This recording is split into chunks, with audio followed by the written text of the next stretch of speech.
আজ বানিয়ে ফেলবো এই লাউ দিয়ে লাউয়ের পিঠা। লাউ দিয়ে লাউয়ের পিঠা খেতে কিন্তু দারুণ লাগে। আমি এখন পিঠা বানানোর জন্য লাউটাকে কেটে নেব।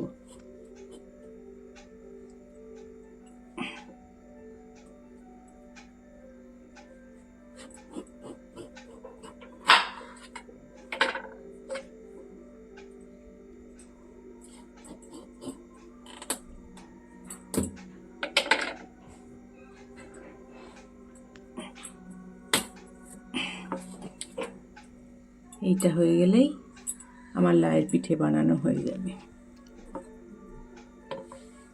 এখন বটি দিয়ে লাউটা ফালি করে খোলাগুলোকে সুন্দর করে ছাড়িয়ে নেব।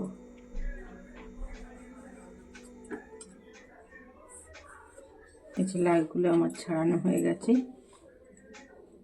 এখন আমি গ্রেটারের সাহায্যে গ্রেট করে নেব। এতে আছে কিছুটা নারকেল কুড়ে নিয়েছি, আর এখন আমি লাউটাকে গ্রেট করে নেব। এখন আমার সব লাউটা চাঁচা হয়ে গেছে। এখন আমি ওটাকে ভালো করে পরিষ্কার করে নিয়ে নিয়েছি। আর এখানে চাল গুঁড়ো নিয়েছি 300 গ্রাম। আমি চালটাকে ভিজিয়ে গুঁড়ো করে নিয়েছি। এখন নারকেল আর লাউ চাঁচাটা ওই গুঁড়ির মধ্যে দিয়ে ভালো করে মেখে নেব। আর এই যে পিঠের মেন আর একটা উপকরণ হচ্ছে যে আদা বাটা। আদাটা হচ্ছে এত সুন্দর এই পিঠের মধ্যে দিলে খেতে লাগে যে খাবে সে বলবে যে এই পিঠের কি সুন্দর স্বাদ।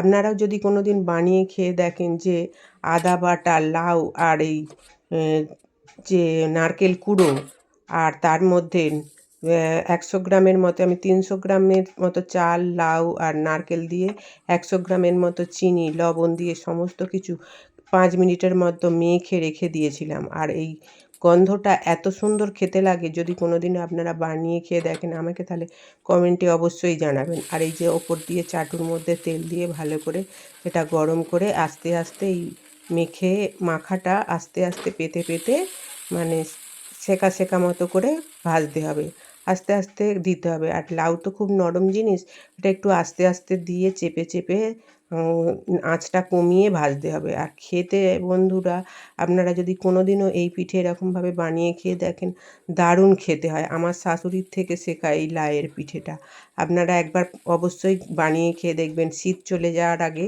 লাউ যদি পেয়ে থাকেন তাহলে একবার এইভাবে বানিয়ে খেয়ে দেখবেন কত সুন্দর হয় খেতে।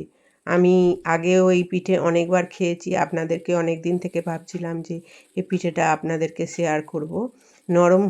লাউ একটু নরম হওয়ার জন্য একটু ছেড়ে যায়, তাই আস্তে আস্তে এটা বানাতে হয়। এইভাবে প্রত্যেকটা পিঠে আমি একটু একটু করে বানিয়ে নিয়েছিলাম। বন্ধুরা আপনারা যদি কোনো দিনও বানান আমাকে অবশ্যই কমেন্টের মাধ্যমে জানাবেন।